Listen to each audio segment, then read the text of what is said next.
Nagpadala na ng note verbal ang Pilipinas sa China. Ito ang naging pahayag ni Foreign Affairs Secretary Enrique Manalo sa eksklusibong panayam sa programang The Source. Unang iniulat ng Philippine Navy na puwersahang kinuha ng Chinese Coast Guard ang isang unidentified floating object malapit sa Pag-asa Island. And the department has also taken action. We have issued a note verbal already seeking clarification from China on the incident. We, of course, have our own reports, but we would like to hear it from the side of China. And at the same time, we will continue monitoring this incident and we'll see what further diplomatic action might be needed. Pero ayon sa China, walang komprontasyong naganap kundi isang friendly consultation. Sa katunayan, nagpasalamat pa daw ang China sa Pilipinas. That's our intent in sending the note verbal. Of course, we stand by the statement of the Vice Admiral that we are taking that to heart, and that's why we have referred it, in effect, in the note verbal to China, and we'd like to see how they reply. Now, depending on how the reply comes out, then we will have to see what to do. Pinag-aaralan din daw ng DFA ang di umano'y narinig na pagsabog malapit sa Pag-asa Island ilang oras lang matapos ang naunang insidente. Of course, other issues or other incidents that related to that which arose could also be considered depending on the reply we received from China. We're working step by step. We're trying first to seek China's clarification of the report we received from the Philippine Navy.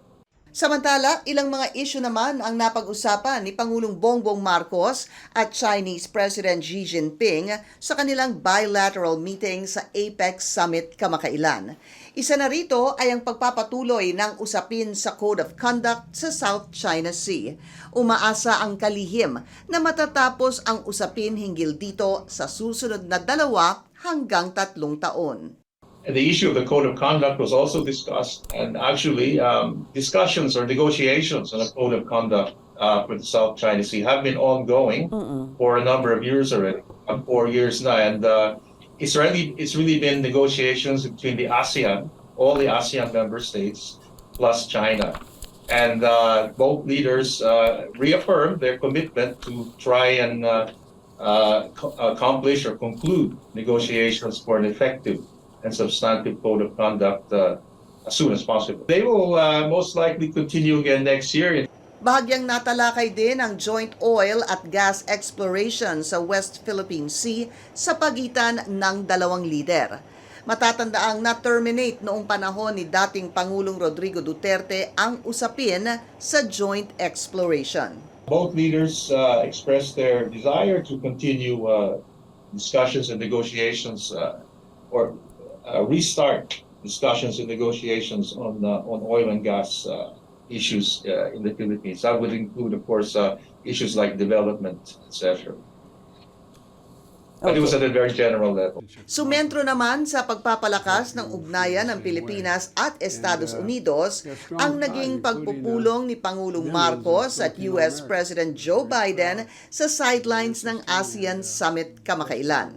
I thought it was fairly substantive given the time limits, and both leaders expressed their commitment to enhancing the Philippine-U.S. relationship in all of its aspects. That's economic, security, defense, and also they discussed similarly economic issues. Again, priority issues to the Philippines, such as agriculture, food security, climate change, clean energy, and promoting public-private partnerships. So I think it was also a fairly broad exchange. Also. And it was clear the Philippines and the U.S. are really committed to enhancing our relationship. Sa ngayon, wala pang kumpirmadong petsa kung kailan nakatakdang muling bumisita si Pangulong Marcos sa Estados Unidos. Dagdag pa ni Manalo, patuloy na isusulong ng Pilipinas ang independent foreign policy nito na friends to all and enemy to none. Pinky Webb, CNN Philippines.